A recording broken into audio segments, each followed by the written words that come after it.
My name is Emily Carter. I'm 32 years old.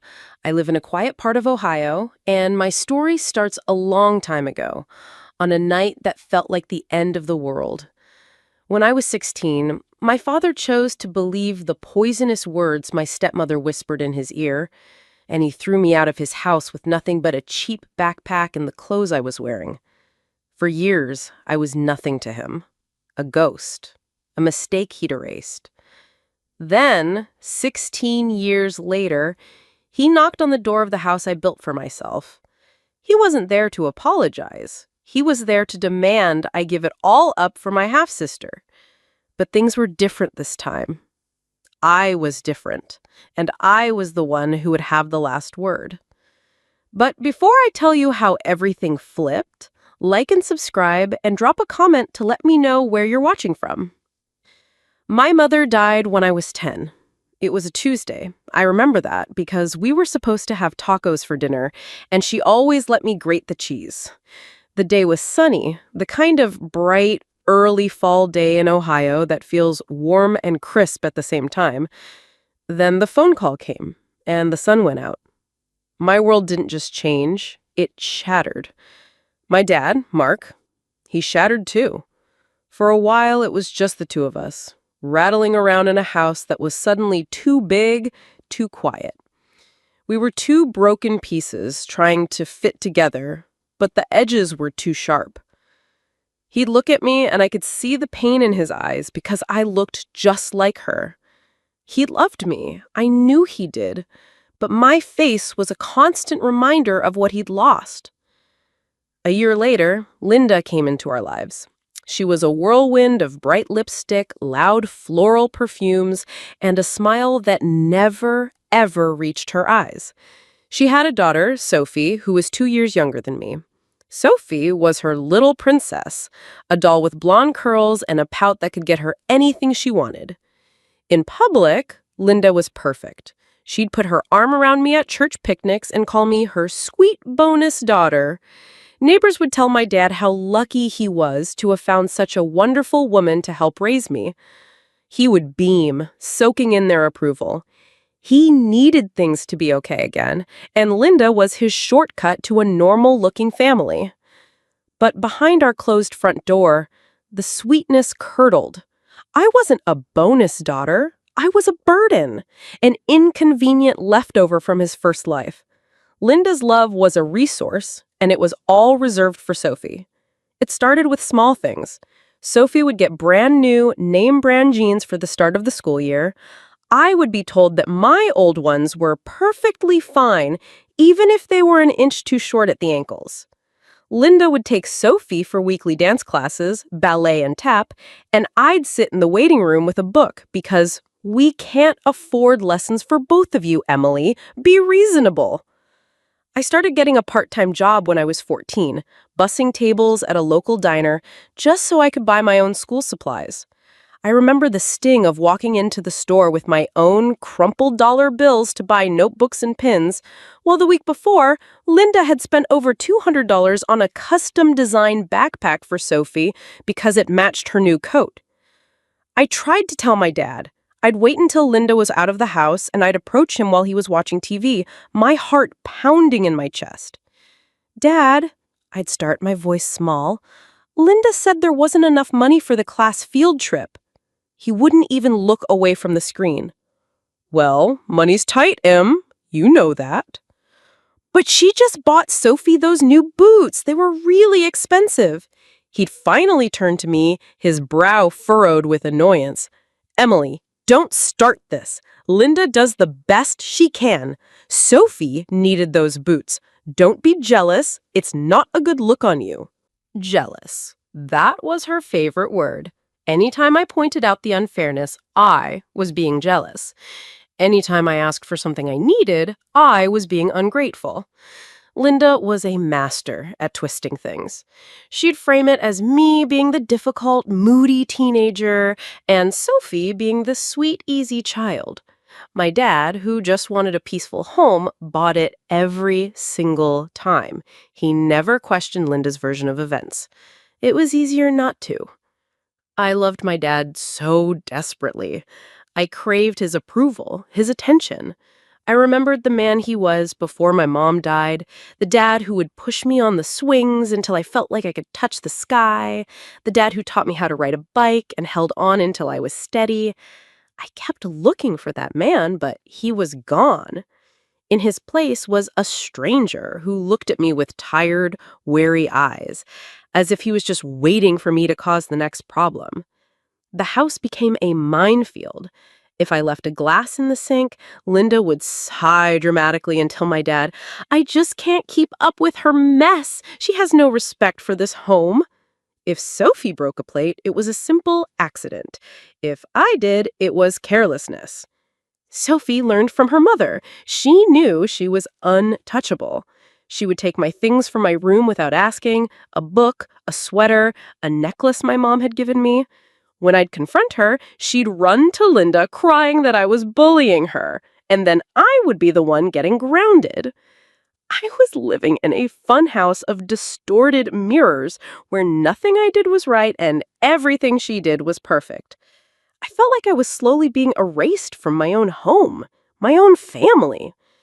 And the worst part was, my dad was holding the eraser. The night it all ended, I was 16. It was a cold, rainy Thursday in November. I'd just gotten home from my shift at the diner, my clothes smelling like grease and my feet aching. I remember putting my meager tips, about $30 in crumpled bills, into the little ceramic jar I kept on my dresser. It was my fund for a used car, a dream that felt a million miles away. I went downstairs to get a glass of water. The house was quiet. Dad was working late and Sophie was at a friend's house. Linda was in the living room, sitting on the couch with her purse open on the coffee table, sorting through receipts. She looked up when I walked in, and her eyes had a strange, sharp glint to them. "There you are," she said. Her voice was too calm. It set my teeth on edge. "Hi," I mumbled, heading toward the kitchen.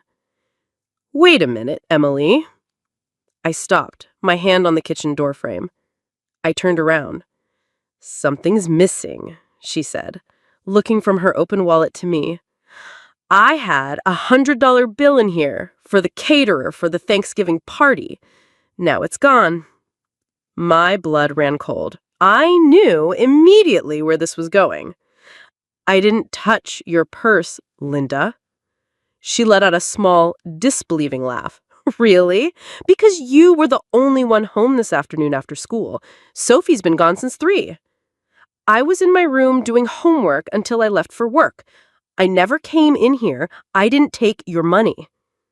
"Oh, Emily. Oh, Emily." She shook her head, a look of profound disappointment on her face. It was an act, a brilliant one. She looked like a mother heartbroken by her child's betrayal. "Please, just tell me the truth. Give the money back, and we can try to move past this." "There is no money," I yelled, my voice cracking.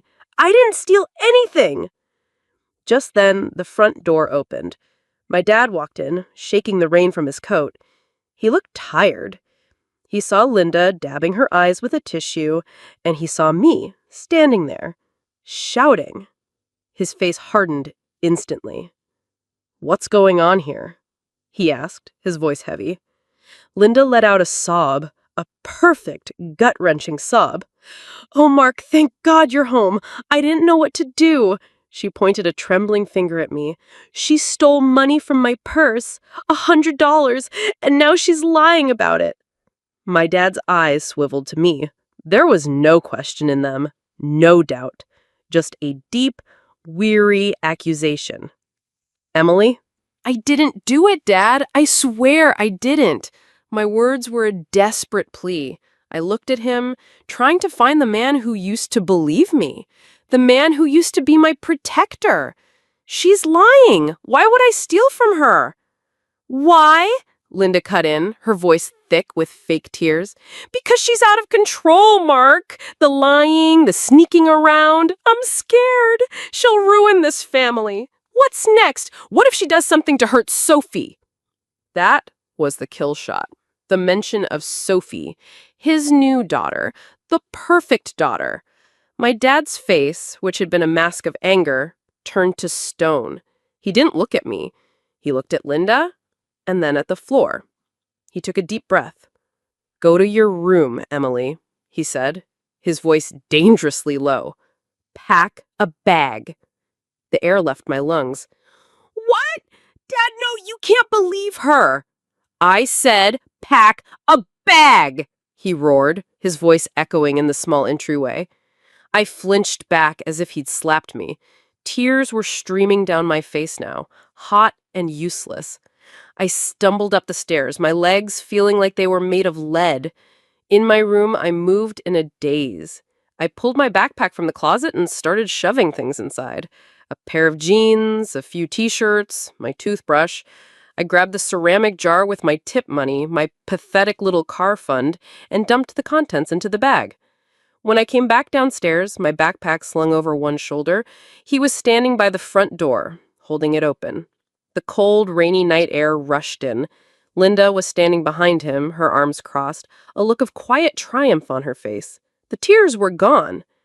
"Dad, please," I whispered, one last time. "Don't do this." He wouldn't look at me. He just stared out into the darkness. "You're not welcome here anymore, Emily." His words were flat, final.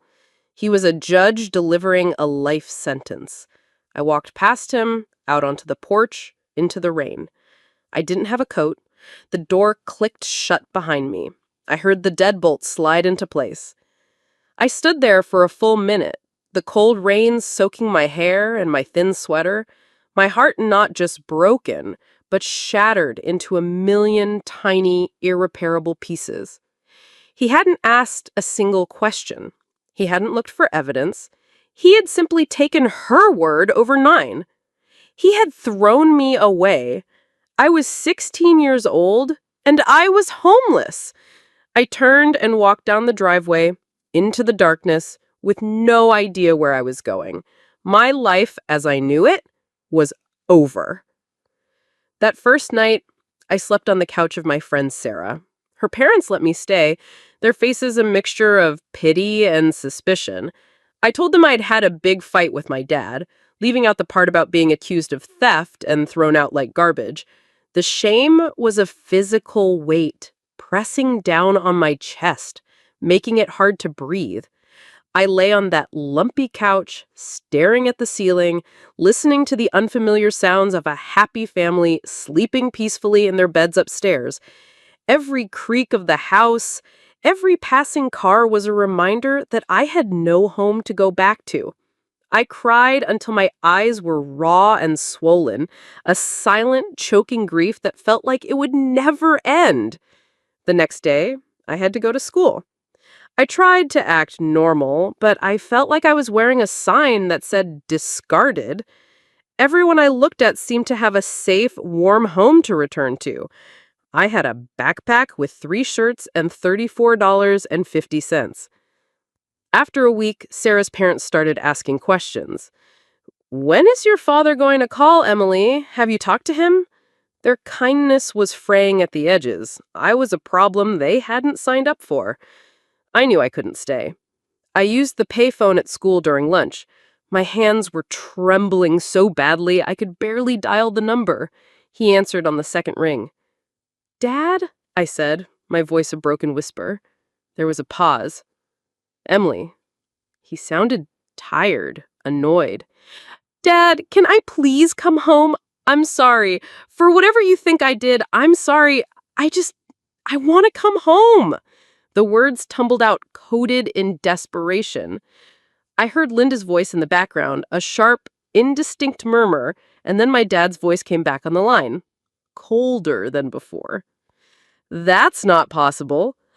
"Why?" I begged. "I'll do anything. I'll pay the money back even though I didn't take it. Please." "It's not about the money anymore." And his next words were the ones that truly broke me. They were a knife that slid right into the deepest part of my heart and twisted. "It's not about the money anymore," he said.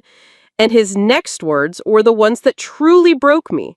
They were a knife that slid right into the deepest part of my heart and twisted.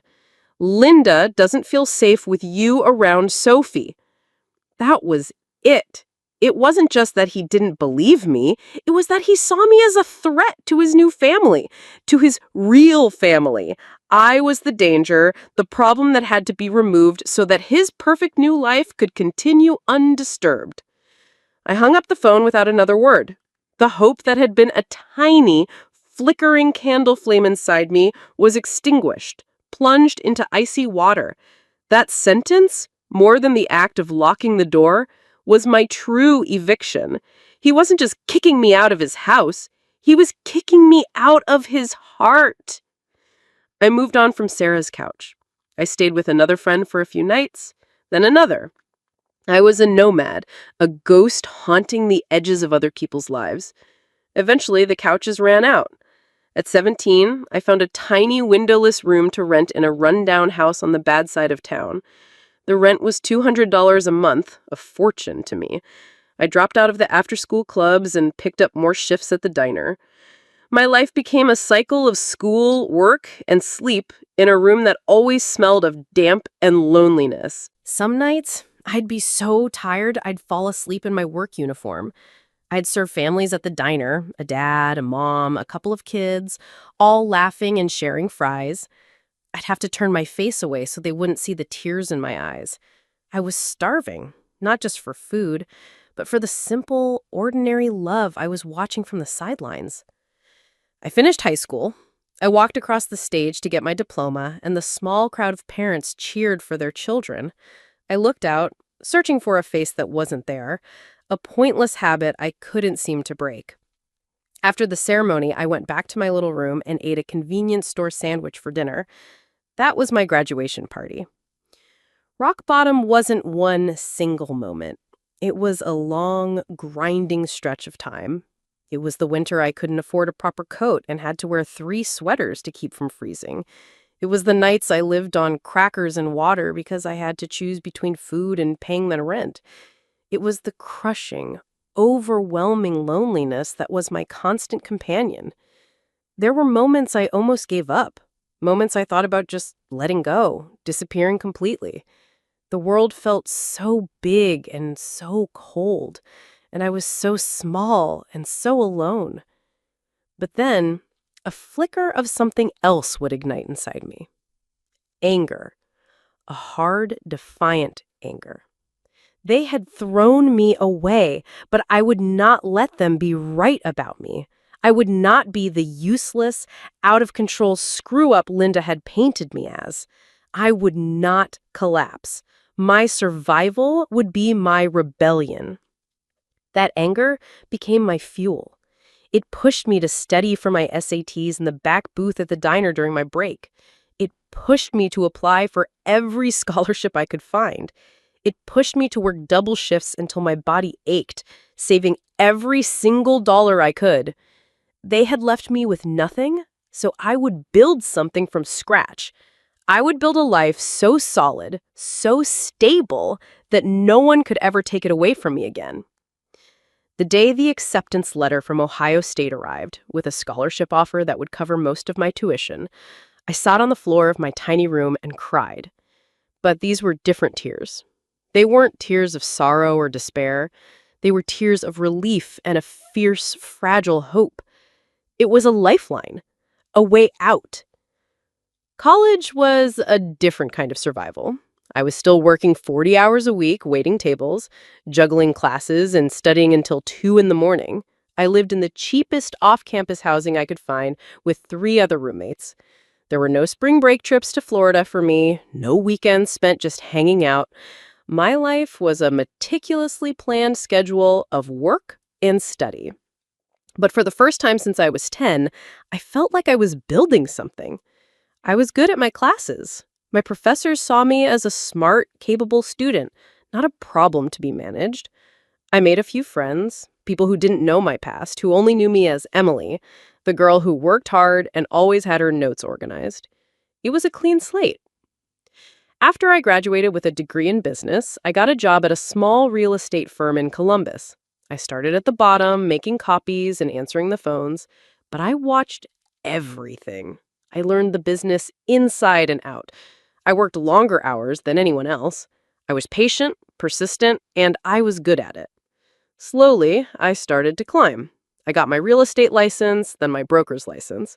I went from being an assistant to an agent, from an agent to a partner. All the while, I saved.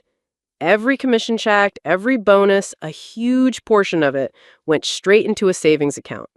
I lived frugally, driving a 10-year-old car and packing my own lunch. I never forgot the feeling of being cold and hungry. Financial security wasn't just a goal, it was an obsession. It was my armor. 10 years after I had walked out of my father's house with nothing, I stood on the sidewalk and looked at a house of my own. It wasn't huge or fancy. It was a modest 3-bedroom brick house in a quiet, leafy neighborhood. It had a big oak tree in the front yard and a small, neglected garden in the back. The day I closed on it, the feeling was indescribable. I walked through the empty rooms, my footsteps echoing on the hardwood floors. I ran my hand along the cool surface of the kitchen counter. I stood in the backyard and imagined planting tulips and tomatoes. This wasn't just a building. It was a sanctuary. It was a fortress. It was the physical manifestation of every double shift, every lonely night, every tear I had ever shed. It was proof that I had not only survived, but I had won. I had built a home for the girl who was thrown out into the rain. I spent the next few years making it mine. I painted the walls a warm, soft gray. I learned how to garden, and soon the backyard was filled with flowers. I filled the rooms with comfortable furniture I'd bought and paid for myself. I hosted Thanksgiving for my friends, the real family I had built for myself. My house was quiet, peaceful, and safe. It was everything I had ever wanted. I hadn't spoken to my father, or Linda, or Sophie in over a decade. They were ghosts from another life, a painful memory I kept locked away. I assumed I would never see them again. I was wrong. I was 32 years old, and my life was stable. I was a partner at my firm, I had a healthy savings account, and I had my beautiful, peaceful house. The past was a scar, but it had faded. It no longer ached with every breath. Then, one Tuesday evening, my phone rang. The number was unfamiliar, but it had a local area code. I almost let it go to voicemail, but something made me answer. Hello? There was a pause, then a man's hesitant voice. Emily? Is that you? My stomach dropped. I hadn't heard that voice in 16 years, but I knew it instantly. It was my father. I didn't say anything. I couldn't. 1,000 emotions swirled inside me. Shock, anger, and a deep, buried pain that I thought had long since disappeared. Emily, it's Dad, he said as if I could have forgotten. Listen, I know it's been a long time. A long time. That was one way to put it. What do you want? I finally managed to say. My voice was flat, devoid of any emotion. I heard you were doing well for yourself, he said, an awkward chuckle in his voice. Bought a house. That's great. Really great. Someone must have told him. A distant relative, an old neighbor. News travels in small towns. I'm busy, I said, preparing to hang up. Wait, Emily, please, he said, a new urgency in his tone. I'm calling for a reason. It's about Sophie. Of course it was. It was always about Sophie.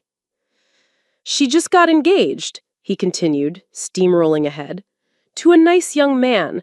They're just starting out, you know how it is. They're looking for a house, but the market is just crazy right now. They can't afford anything.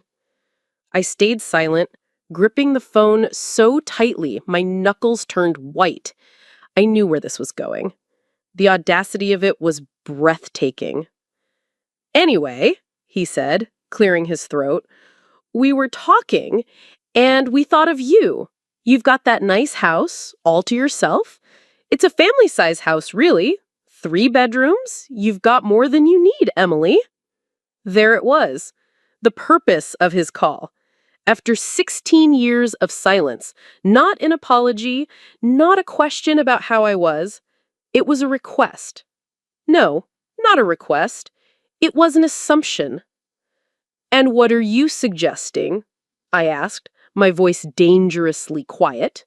Well, we thought maybe you could help, he said, the words tumbling out now that he'd gotten to the point. Help Sophie and her fiancé get on their feet. You could let them have the house.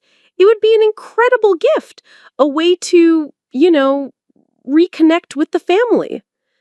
Let them have the house I bled for, the house that represented every ounce of my pain and perseverance. He wanted me to just hand it over to the girl for whom I was thrown away. The bitter irony was so thick I could taste it. No, I said. It was a single, simple word. What? Emily, just think about it. It's for your sister. It's for family. She is not my sister, and you are not my family. Not anymore. The answer is no. Do not call me again. I hung up the phone before he could reply. I stood in my quiet kitchen, my hand shaking. The ghosts I had buried so long ago were back, and they weren't just rattling their chains. They were knocking on my door. 2 days later, they showed up. I was in my garden, pruning my rose bushes, when a car I didn't recognize pulled into my driveway. I watched as Linda got out of the passenger side. She looked older, her face harder, but she wore the same overly bright lipstick I remembered. Then from the driver's side, Sophie emerged. She was no longer a teenager, but a young woman with the same entitled smirk I remembered so clearly. My heart started to pound a frantic, angry rhythm against my ribs.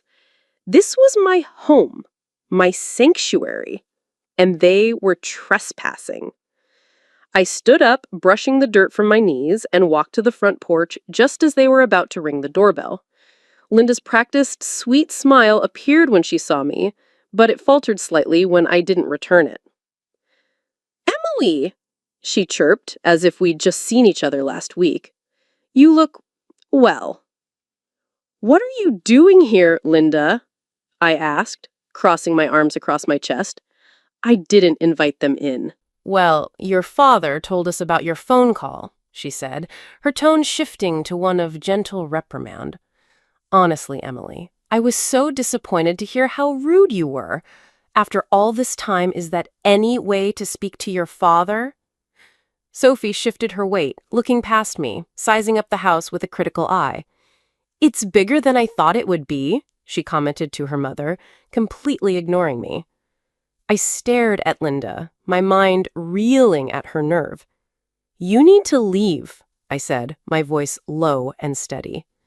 Now, don't be like that, Linda said, stepping closer. She tried to put a hand on my arm, and I flinched away. We just want to talk. Your father is very upset. He thought you'd be happy to help the family. Help the family? I repeated the words, a bitter laugh escaping my lips. The family that threw me out in the middle of the night? Linda's smile vanished completely. Her face hardened into the cruel mask I remembered from my childhood. You deserved it, she hissed. You were a troubled child. You were tearing our family apart with your jealousy and your lies. We did what we had to do. Sophie finally looked at me, her eyes filled with a familiar disdain. Mom's right. You are always so dramatic, crying about everything. She gestured vaguely at my house. Dad said you'd see reason. My fiancé Kevin and I really need a place like this. The yard would be great for a dog. She was already mentally redecorating. She was standing on my porch, planning out her life in my home, a home that she had no right to, a home she thought was owed to her. It's only fair, Emily, Linda continued, her voice rising. You've had enough chances. You landed on your feet. Good for you. But Sophie deserves stability. She deserves a good start in her marriage. Your father thinks you owe this family after all the trouble you caused. I just stood there, frozen, not in fear, but in disbelief. The sheer, unmitigated gall of their demand. They believed this. They truly believed that after abandoning me, After causing me years of pain and struggle, I owed them something. That my success was a resource they were entitled to plunder, that my home, the symbol of my victory over the life they had condemned me to, should be given to the very person who had benefited from my exile. Sophie smirked, looking at the bedroom window on the second floor. "That front room gets good morning light," she said to herself, as if to herself. "That can be my office." That was it. That was the moment something inside me snapped. The old, scared, 16-year-old girl who would have cried and crumbled under their attack was gone. In her place was a 32-year-old woman who had built a fortress, not just of brick and mortar, but of will and fire. I didn't raise my voice. I didn't scream. I just turned around. "Wait here," I said, my voice unnervingly calm. I walked back inside my house, leaving them standing on my porch. The air inside was cool and quiet, a stark contrast to the toxic storm brewing outside. I went to my office, a small room at the back of the house that looked out over my garden. I opened the bottom drawer of my filing cabinet and pulled out a thick navy blue folder. My hand was steady, my heart was calm. I knew exactly what I was doing. Inside the folder was every document related to my house, the original purchase agreement, the deed, with my name and my name alone listed as the owner, the mortgage statements showing the years of consistent on-time payments, the final statement stamped in big red letters, paid in full, every tax record, every insurance payment. It was the complete financial story of my home, a story written in numbers and signatures, a story of my labor and my sacrifice. I walked back to the front door, the folder in my hand. Linda and Sophie were still on the porch, whispering to each other. They looked up expectantly when I opened the door, as if they thought I had gone inside to pack my bags for them. I didn't say a word. I simply stepped out onto the porch, opened the folder, and placed it on the small wicker table between the chairs. Linda peered at the documents, a frown creasing her forehead. "What is this?" "That," I said, my voice clear and even, "is the deed to my house. That is the proof of ownership, and that is the final mortgage statement showing a balance of 0. I let them look. I watched the confusion on Linda's face turn to disbelief. I watched Sophie's smug expression slowly dissolve as she realized what she was seeing. "This house is mine," I said, meeting Linda's gaze directly. "I bought it with my money, the money I earned from the jobs I worked while I was putting myself through school, the money I earned at the firm where I have worked for the last 10 years. There was no trust fund, there was no inheritance, there was no help from you or from my father." I paused, letting the words hang in the air. Their silence was deafening. Then I looked straight at Linda and I delivered the final blow. It wasn't shouted. It was spoken quietly, a simple statement of fact, but it carried the weight of 16 years of pain. When I was a child and I needed a home, you threw me out. You stood and watched as my father locked the door behind me, and you did nothing. I shifted my gaze to Sophie, who now refused to look at me. You wanted my room then, and you got it. Now you want my house. I looked back at Linda. You are standing on my property, demanding that I give away the one thing that represents every bit of safety and security that you and my father denied me. You're asking me to give my home away. I took a deep breath. Never again. I calmly collected the papers, slid them back into the folder, and tucked it under my arm. Then I walked to my front door and held it open. "Get out of my house," I said. The words were not a request.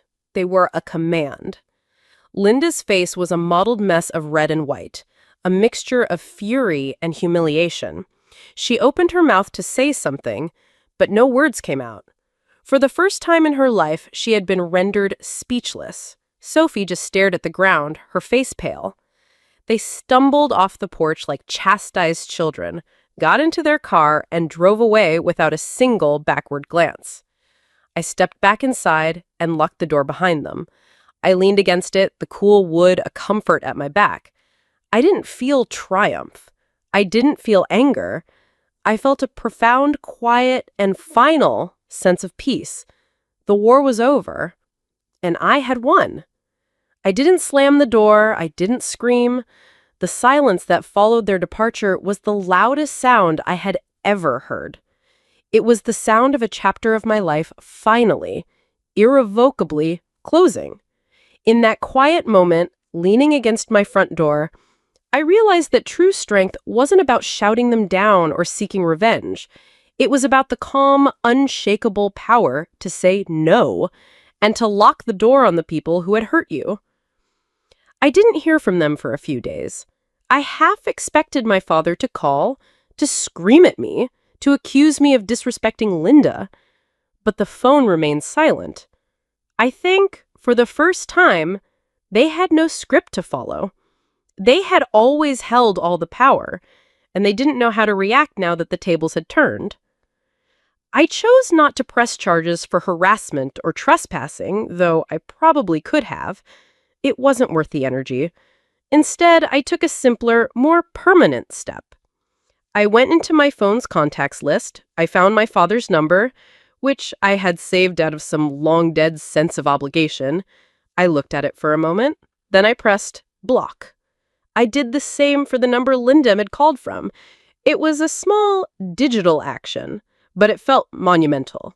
It was a boundary, clear and absolute. I was done. Years passed. I heard snippets of news through the grapevine of distant family I still occasionally spoke to. Sophie's marriage didn't last. Apparently, her fiancé wasn't prepared for a life with someone who expected everything to be handed to her. They struggled with money, argued constantly, and eventually divorced. My father never got the house he demanded for her. They ended up living in a cramped apartment, a life far from the one they had envisioned taking from me. I never felt happy about their misfortune, but I didn't feel sad either. I just felt detached. Their lives were their own, a story that no longer had anything to do with mine. My life, on the other hand, flourished. My house remained my sanctuary. My garden grew more beautiful with each passing year. My circle of friends, my real family, the family I had chosen, grew stronger. We celebrated birthdays and holidays together. We supported each other through hardships and cheered each other's successes.